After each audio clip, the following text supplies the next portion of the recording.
Yes, I loved you, and then all we did was resent each other and try to control each other and cause each other pain. That's marriage. Welcome to MsMojo, and today we're counting down our picks for the twists that made us question everything we thought we knew about a heroic character. This list is riddled with spoilers, so beware. Two-Face, Harvey Two-Face. Why should I hide who I am? Number 10, The Mole, No Way Out. But at least you'll admit your relationship with the woman was poorly handled. I did what I was told. You wanted me to be your lover. I was her lover. I don't see any point in going on with this. Yeah, well, neither do I. In this sizzling neo-noir political thriller, Kevin Costner plays Lieutenant Commander Tom Farrell, a naval intelligence officer. His life is in danger when the woman he's having an affair with is murdered, and he's wrongly misidentified as a Russian agent. He must clear his good name as a patriot, but then the movie drops a bomb on us. Farrell really is a Russian agent. Charlie, come look at this. Somebody get Donovan down here. It's Commander Farrell. Finally fed up with his assignment, he confronts his handler, who reveals himself from behind a two-way mirror. Although some critics weren't as taken with the twist, it was a huge surprise for contemporary audiences. A lot of people are looking for you. Then aren't you the clever ones? Number 9, Jill is Ghostface. Scream 4. Wait, no. You can't, there's rules. The long-awaited sequel spends most of its runtime setting up original Final Girl Sydney Prescott's young cousin Jill as the Scream series' new ingenue. In the climax, she reveals herself as the new Ghostface. Her motive is simple. Jill wants to be famous. While Sydney has had to find a way to deal with the unwanted fame, Jill was in the shadows, envying every bit of attention her traumatized cousin received. Look around. We all live in public now. We're all on the internet. How do you think people become famous anymore? Her twisted reasoning for her killing spree is a truly scary reflection of post-internet narcissism. It brought the Scream series into the digital era and made for a truly iconic unmasking. And I heard they killed my mom and Robbie and Kirby too. Shh. Just lay back. Try to rest. Number 8, The Real Shooter, Secret Window. Would you like to hear something that does make sense? Call the police. Call Dave Newsom, tell him to get down here right this second and lock you up before you can do any more damage.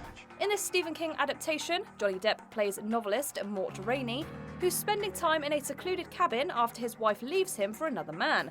When a stranger named John Shooter arrives and accuses him of plagiarizing his short story, things take a turn for the bizarre.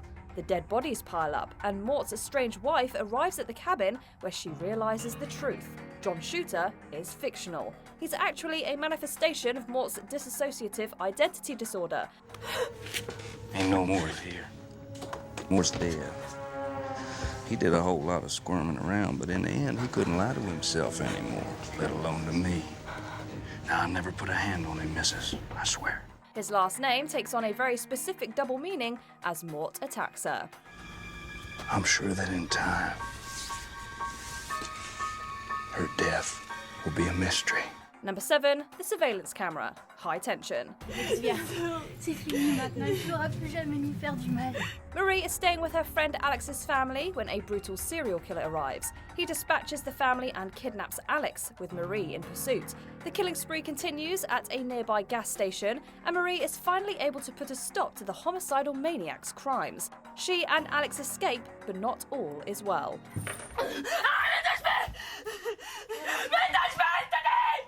Once we leave Marie's point of view, we see cops watching surveillance footage back, revealing that Marie has been the killer the whole time.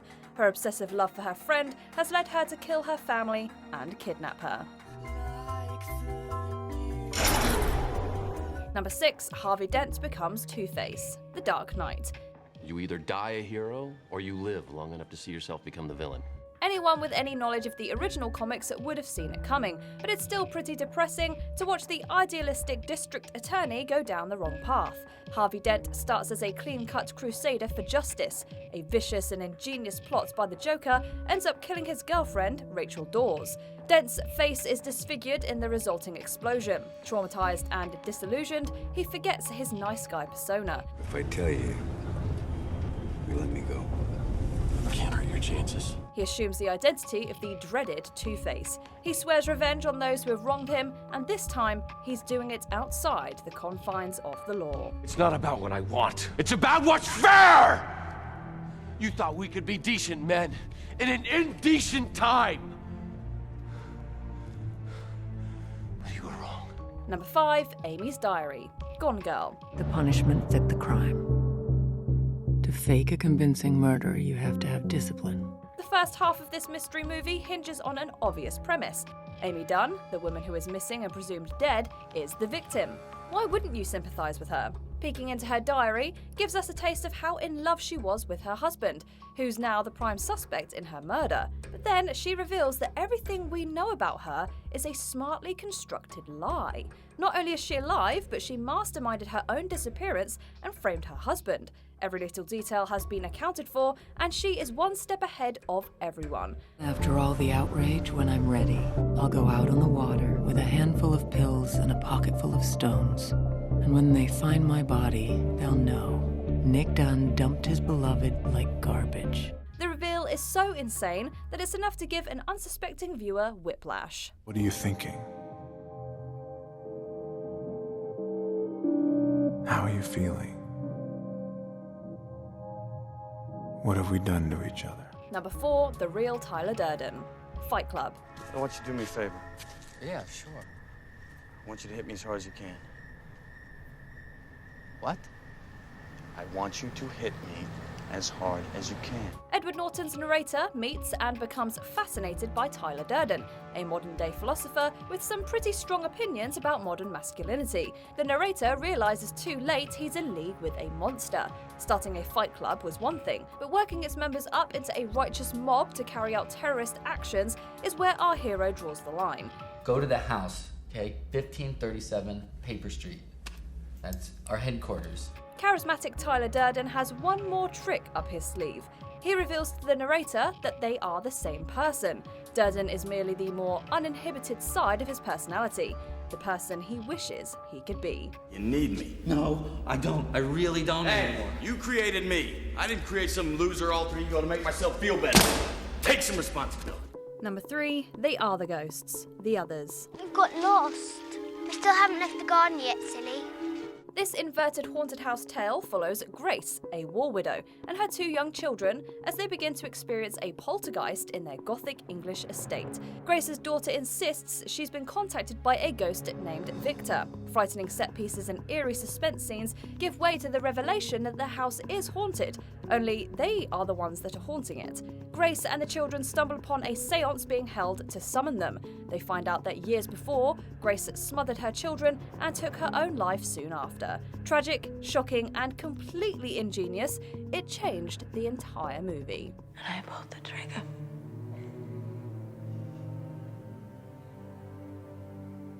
Nothing. Number 2, there is no Aaron. Primal Fear. The minute you came into my cell, I knew everything was gonna be okay. You saved my life. Martin Vale may be the protagonist, but he's not exactly an angel. Martin is a swaggering, headline-chasing defense attorney who only takes up cases that will bolster his own profile. So when he takes up the case of Aaron, a mild-mannered teenage boy accused of murder, he's so charmed by the young man that he almost threatens to become a decent guy. He builds a temporary insanity defense when he realizes Aaron suffers from dissociative identity disorder and committed his crime when he was under the influence of his violent alter ego, Roy. Vale realizes too late that Aaron never existed. Vale let a cold-blooded killer fool him, and he's just scored him the most lenient sentence possible. We're a great team, you and me. You think I could have done this without you?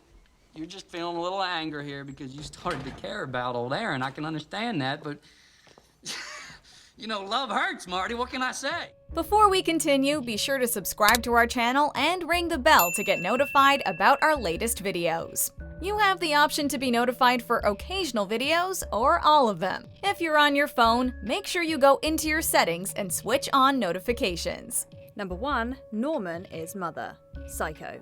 You eat like a bird. You know, of course.